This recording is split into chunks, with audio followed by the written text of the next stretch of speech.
Ngayong araw nga po pala mga idol, papakita ko pala sa inyo, ito nga po pala ang ginawa natin na paglilinis dito nga po pala sa mga bakanting lote. Ito nga po pala mga bakanting lote ito mga idol, ay dyan nga po pala sa pastry.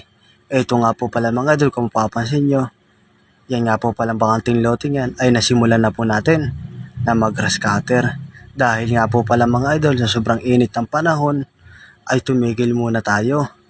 Siyempre po mga idol, hintay muna natin na lumamig ng konti. Pagkatapos kung yung nararamdaman na po namin na medyo malamig na po at nagtago na po yung buwan, at saka po kami bumalik ng pag-grass cutter dito nga po pala sa mga bakanting lote.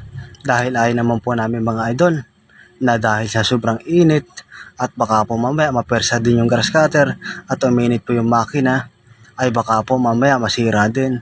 Doon nga po pala nagsisimula mga idol na nasisira yung grass cutter kapag nag-init po yan.